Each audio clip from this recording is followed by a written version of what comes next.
प्राचीन काल की बात है। किसी राज्य में एक बड़ा ही प्रतापी और दानी राजा राज करता था। वह हर गुरुवार को व्रत रखता था और दीन दुखियों की मदद किया करता था, परंतु ये बात उसकी रानी को बिल्कुल अच्छी नहीं लगती थी। वह न तो व्रत करती थी और ना ही दान पुण्य में विश्वास रखती थी। इतना ही नहीं, वह राजा को भी ऐसा करने से मना करती थी। एक समय की बात है कि राजा शिकार खेलने के लिए वन गए। घर पर रानी और उसकी दासी थी।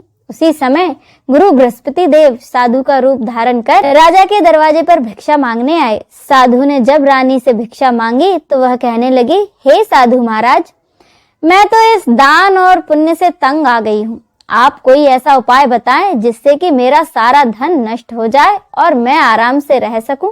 इतना सुनकर बृहस्पति देव ने कहा कि हे देवी, तुम तो बड़ी विचित्र हो। संतान और धन से भला कोई दुखी होता है? अगर अधिक धन है तो इसे शुभ कार्यों में लगाओ, कुंवारी कन्याओं का विवाह कराओ, विद्यालय और बाग बगीचे का निर्माण कराओ, जिससे तुम्हारे दोनों लोग सुधरें। परंतु साधु की इन बातों से रानी को बिल्कुल खुशी नहीं हुई। उसने कहा कि मुझे ऐसे धन की आवश्यकता नहीं है जिसे मैं दान में दूं और जिसे संभालने में मेरा सारा समय नष्ट हो जाए। तब साधु ने कहा, अगर तुम्हारी ऐसी ही इच्छा है तो मैं जो बताता हूँ तुम वैसा ही करना। गुरुवार के दिन तुम अपने घर को गोबर से लीपना, अपने बालों को पीली मिट्टी से धोना, राजा से हजामत बनाने को कहना, भोजन में मांस मदिरा का प्रयोग करना, कपड़े धोबी के यहाँ धुलने देना। इस प्रकार 7 बृहस्पतिवार करने से तुम्हारा समस्त धन नष्ट हो जाएगा। इतना कहकर साधु के रूप में आए बृहस्पति देव वहां से अंतर्धान हो गए। साधु के कहे अनुसार रानी को केवल 3 ही बृहस्पतिवार बीते थे कि उसकी समस्त धन संपत्ति नष्ट हो गई। तब एक दिन राजा रानी से बोला कि रानी, तुम यहीं रहो, मैं दूसरे देश जाता हूँ, क्योंकि यहाँ पर सभी लोग मुझे जानते हैं, इसीलिए मैं कोई छोटा काम नहीं कर सकता। ऐसा कहकर राजा दूसरे देश चला गया। वहां वह जंगल से लकड़ी काट कर लाता और शहर में जाकर बेचता। इस तरह वह अपना जीवन व्यतीत करने लगा। इधर राजा के परदेश जाते ही रानी और दासी दुखी रहने लगी। एक बार जब रानी और उसकी दासी को 7 दिन तक बिना भोजन के रहना पड़ा तो रानी ने अपनी दासी से कहा कि दासी, पास ही के नगर में मेरी बहन रहती है, वह बड़ी धनवान है, तू उसके पास जा और कुछ ले आ ताकि थोड़ी बहुत गुजर बसर हो जाए। दासी रानी की बहन के पास गई। उस दिन गुरुवार था और रानी की बहन उस समय बृहस्पतिवार व्रत कथा सुन रही थी। दासी ने रानी की बहन को अपनी रानी का संदेशा सुनाया, लेकिन रानी की बड़ी बहन ने कोई उत्तर नहीं दिया। जब दासी को रानी की बहन से कोई उत्तर नहीं मिला तो वह बड़ी दुखी हुई और उसे क्रोध भी आया। दासी ने वापस आकर रानी को सारी बात बता दी। ये सब सुन रानी ने अपने भाग्य को कोसा। उधर रानी की बहन ने सोचा कि मेरी बहन की दासी आई थी, परंतु मैंने उससे कुछ नहीं कहा, इससे वह बड़ी दुखी हुई होगी। कथा सुनकर और पूजा समाप्त करके वह अपनी बहन के घर आई और कहने लगी कि बहन, मैं बृहस्पतिवार का व्रत कर रही थी, तुम्हारी दासी मेरे घर आई थी, परंतु जब तक कथा पूरी नहीं होती तब तक ना तो उठते हैं ना ही कुछ बोलते हैं, इसीलिए मैं नहीं बोली। बताओ दासी क्यों आई थी? रानी बोली, बहन तुमसे क्या छुपाऊं, हमारे घर में खाने तक को अनाज नहीं है। ऐसा कहते कहते रानी की आंखें भर आईं। उसने दासी समेत पिछले 7 दिनों से भूखे रहने की पूरी बात अपनी बहन को बता दी। रानी की बहन बोली, देखो बहन, भगवान बृहस्पति देव सबकी मनोकामनाओं को पूरा करते हैं। देखो शायद तुम्हारे घर में कहीं अनाज रखा हो। पहले तो रानी को विश्वास नहीं हुआ, पर बहन के आग्रह करने पर उसने अपनी दासी को अंदर भेजा तो उसे सचमुच अनाज से भरा एक घड़ा मिला। यह देखकर दासी बड़ी हैरान हुई। दासी रानी से कहने लगी कि रानी, जब हमको भोजन नहीं मिलता था तो हम व्रत ही तो करते थे, इसीलिए क्यों ना इनसे व्रत और कथा की पूरी विधि पूछ ली जाए ताकि हम भी व्रत कर सकें। तब रानी ने अपनी बहन से बृहस्पतिवार व्रत के बारे में पूछा। उसकी बहन ने बताया, बृहस्पतिवार के व्रत में चने की दाल और गुड़ केले की जड़ में अर्पित करें तथा दीपक जलाएं, व्रत कथा सुने और पीला भोजन ही करें। इससे बृहस्पति देव और भगवान विष्णु दोनों ही प्रसन्न होते हैं। व्रत और पूजा की विधि बताकर रानी की बहन अपने घर लौट गई। 7 दिन के बाद जब गुरुवार आया तो रानी और दासी ने व्रत रखा। वह घुड़साल में जाकर चना और गुड़ ले आई, फिर उससे केले की जड़ तथा भगवान विष्णु की पूजा की। अब पीले भोजन की चिंता को लेकर दोनों बड़ी दुखी हुई, क्योंकि उन्होंने व्रत तो रखा था, इसीलिए बृहस्पति देव उनसे प्रसन्न थे। वह एक साधारण व्यक्ति का रूप धारण कर 2 थालों में पीला भोजन दासी को दे गए। भोजन पाकर दासी बड़ी प्रसन्न हुई और फिर रानी के साथ मिलकर भोजन ग्रहण किया। उसके बाद दासी और रानी हर गुरुवार को व्रत और पूजा करने लगी। बृहस्पति देव की कृपा से उनके पास फिर से धन संपत्ति आ गई, परंतु रानी फिर से पहले की तरह आलस्य करने लगी। तब दासी बोली, देखो रानी, तुम पहले भी इसी प्रकार आलस्य करती थी। तुम्हें धन रखने में कष्ट होता था, इस कारण सभी धन नष्ट हो गया, और अब जब बृहस्पति देव की कृपा से हमें पुनः धन प्राप्त हुआ है तो तुम फिर से आलस्य करने लगे। रानी को समझाते हुए दासी कहती है कि बड़ी मुसीबतों के बाद तो हमने ये धन पाया है, इसीलिए हमें दान पुण्य करना चाहिए, भूखों को भोजन कराना चाहिए, धन को शुभ कार्यों में खर्चना चाहिए। इससे तुम्हारे कुल का यश बढ़ेगा, स्वर्ग की प्राप्ति होगी और पितृ प्रसन्न होंगे। दासी की बात मानकर रानी अपना धन शुभ कार्यों में खर्चने लगी, जिससे कि पूरे नगर में उसका यश फैलने लगा। एक दिन राजा दुखी होकर जंगल में एक पेड़ के नीचे आसन जमाकर बैठ गया। वह अपनी दशा को याद करके व्याकुल होने लगा। बृहस्पतिवार का दिन था। एकाएक राजा ने देखा कि उस निर्जन वन में एक साधु प्रकट हुए। वह साधु वेश में आए कोई और नहीं, बृहस्पति देव थे। लकड़हारे के सामने आकर बोले कि लकड़हारे, इस सुनसान जंगल में तुम चिंतामग्न क्यों बैठे हो? लकड़हारे ने दोनों हाथ जोड़कर प्रणाम किया और उत्तर दिया कि महात्मा जी, आप सब कुछ जानते हैं, मैं क्या कहूँ। यह कहकर राजा रोने लगा और साधु को अपनी आत्मकथा सुनाई। साधु वेश में आए बृहस्पति देव ने कहा, तुम्हारी स्त्री ने बृहस्पति के दिन बृहस्पति भगवान का निरादर किया था, जिसके कारण रुष्ट होकर उन्होंने तुम्हारी यह दशा कर दी। अब तुम चिंता को दूर करके मेरे कहने पर चलो, तुम्हारे सब कष्ट दूर हो जाएंगे और भगवान पहले से भी अधिक तुम्हें धन संपत्ति देंगे। तुम बृहस्पति के दिन कथा किया करो, 2 पैसे के चने मुनक्का लाकर उसका प्रसाद बनाओ और शुद्ध जल से लोटे में शक्कर मिलाकर अमृत तैयार करो। कथा के बाद अपने सारे परिवार और सुनने वाले प्रेमियों में अमृत व प्रसाद बांटकर दूध भी ग्रहण करो। ऐसा करने से भगवान तुम्हारी सभी मनोकामनाओं को पूरा करेंगे। साधु के ऐसे वचन सुनकर लकड़हारा बोला कि हे भगवान, मुझे लकड़ी बेचकर इतना पैसा नहीं मिलता कि जिससे मैं भोजन के उपरांत कुछ बचा सकूं। मैंने रात में अपनी स्त्री को व्याकुल देखा है, मेरे पास कुछ पैसे भी नहीं जिससे कि मैं उसकी खबर मंगा सकूं। साधु ने कहा कि लकड़हारे, तुम किसी बात की चिंता मत करो। बृहस्पति के दिन तुम रोजाना की तरह लकड़ियां लेकर शहर जाओ, तुमको रोज से दुगना धन प्राप्त होगा, जिससे तुम भली भांति भोजन कर लोगे तथा बृहस्पति देव की पूजा का सामान भी आ जाएगा। इतना कहकर वह साधु अंतर्धान हो गए। धीरे धीरे समय व्यतीत होने पर फिर से बृहस्पतिवार का दिन आया। लकड़हारा जंगल से लकड़ी काटकर शहर में बेचने गया। उसे उस दिन लकड़ियों का दाम अधिक मिला। राजा ने चना गुड़ आदि लेकर गुरुवार का व्रत किया। उस दिन से उसके सभी कष्ट दूर हो गए। परंतु जब दोबारा गुरुवार आया तो बृहस्पतिवार का व्रत राजा करना भूल गया। इस कारण बृहस्पति भगवान नाराज हो गए। उस दिन उस नगर के राजा ने विशाल यज्ञ का आयोजन किया था तथा शहर में यह घोषणा करा दी कि कोई भी मनुष्य अपने घर में भोजन न बनाए, न आग जलाए, समस्त जनता मेरे यहाँ आकर भोजन करे। इस आज्ञा को जो न मानेगा उसे फांसी की सजा दी जाएगी। इस तरह की घोषणा संपूर्ण नगर में करवा दी गई। राजा की आज्ञा के अनुसार शहर के सभी लोग भोजन करने गए, लेकिन लकड़हारा कुछ देर से पहुंचा, इसीलिए राजा उसको अपने साथ अपने घर ले गए और अपने घर जाकर उसे भोजन करा रहे थे। तो रानी की दृष्टि उस खुंटी पर पड़ी जिस पर कि उसका हार लटका हुआ था, पर वह हार वहां दिखाई नहीं दिया। रानी ने निश्चय किया कि मेरा हार इसी मनुष्य ने चुरा लिया है। उसी समय सिपाहियों को बुलाकर उस लकड़हारे को जेल में बंद करवा दिया गया। जब लकड़हारा कारागार में पड़ गया और बहुत दुखी होकर विचार करने लगा कि न जाने मेरे कौन से पूर्व जन्म के कर्म से मुझे यह दुख प्राप्त हुआ है, और उसी साधु को याद करने लगा जो कि जंगल में मिला था। उसी समय तत्काल बृहस्पति देव साधु के रूप में प्रकट हुए और उसकी दशा को कहने लगे, अरे मूर्ख, तूने बृहस्पति देव की कथा नहीं करी, इस कारण तुझे यह दुख प्राप्त हुआ है। अब चिंता मत कर, बृहस्पतिवार के दिन कारागार में ही दरवाजे पर 4 पैसे पड़े मिलेंगे, उनसे तू बृहस्पति देव की पूजा करना, तेरे सभी कष्ट दूर हो जाएंगे।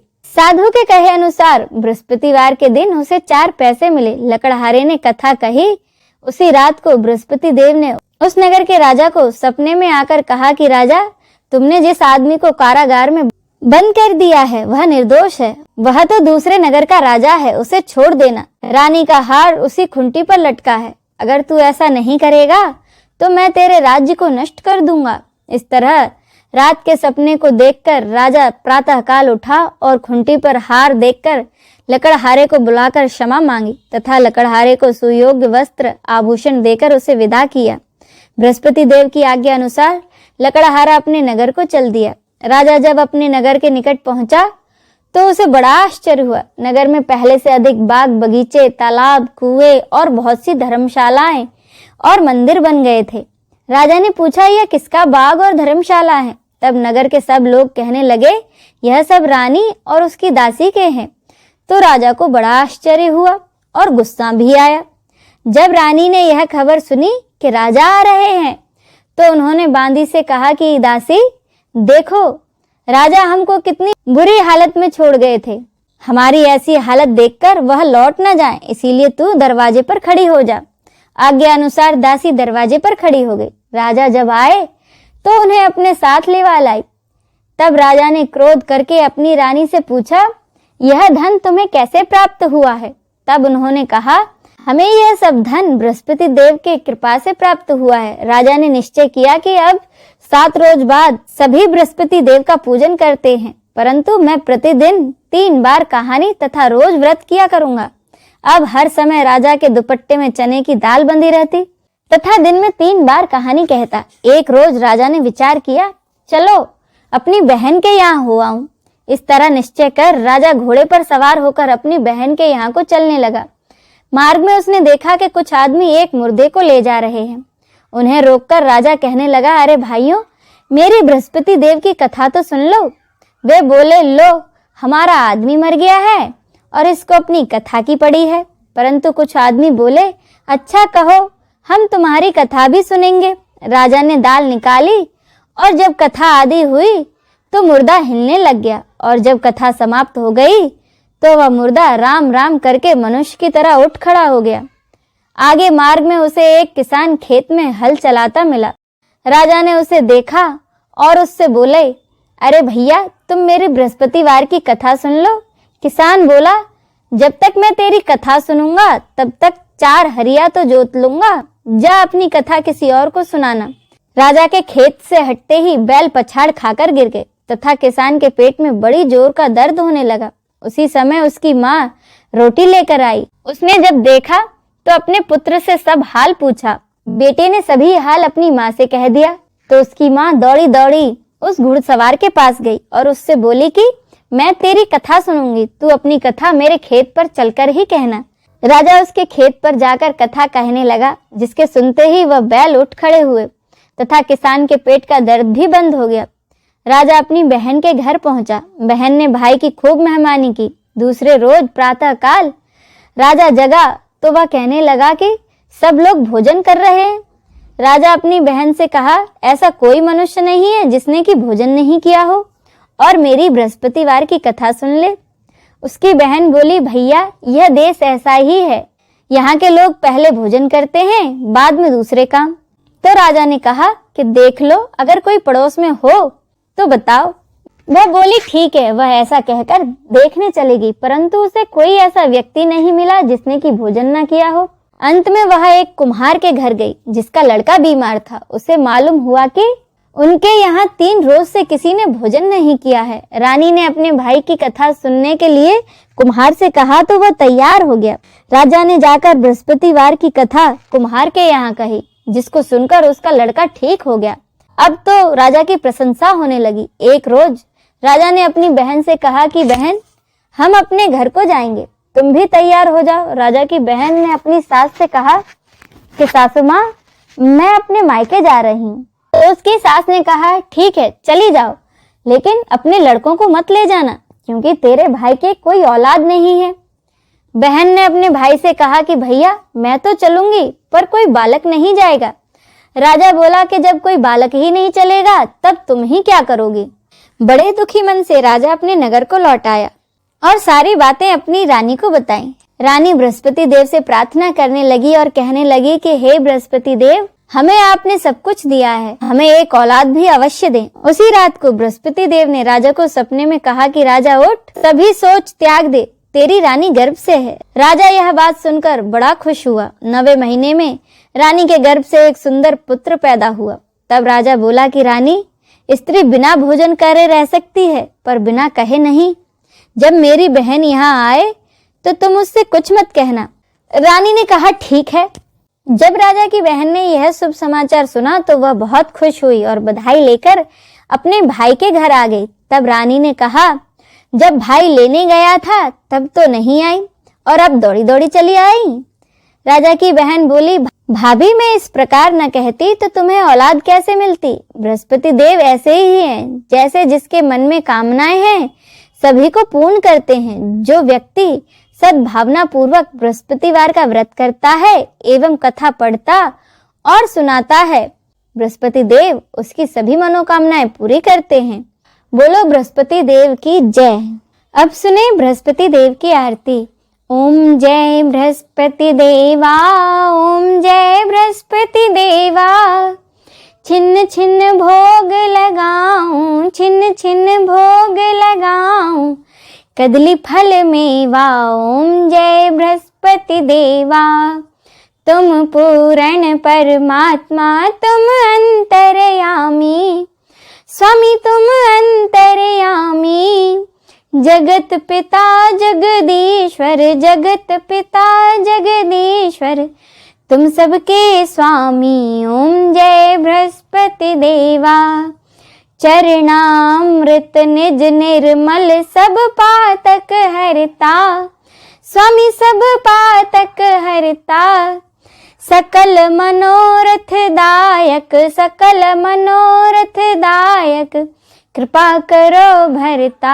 ओम जय बृहस्पति देवा, तन मन धन अर्पण कर, जो जन शरण पड़े, स्वामी जो जन शरण पड़े, प्रभु प्रकट तब हो कर, प्रभु प्रकट तब हो कर, आकर द्वार खड़े। ओम जय बृहस्पति देवा, दीन दयाल दयानिधि, भक्तन हितकारी, स्वामी भक्तन हितकारी, पाप दोष सब हरता, पाप दोष सब हरता, भवबंधन हारी। ओम जय बृहस्पति देवा, सकल मनोरथ दायक, सब संशय हारो, स्वामी सब संशय हारो, विषय विकार मिटाओ, विषय विकार मिटाओ, संतन सुखकारी। ओम जय बृहस्पति देवा, जो कोई आरती तेरी प्रेम सहित गावे, स्वामी प्रेम सहित गावे, जेठानंद आनंद कर, जेठानंद आनंद कर, सो निश्चय पावे। ओम जय बृहस्पति देवा। बोलो बृहस्पति देव भगवान की जय।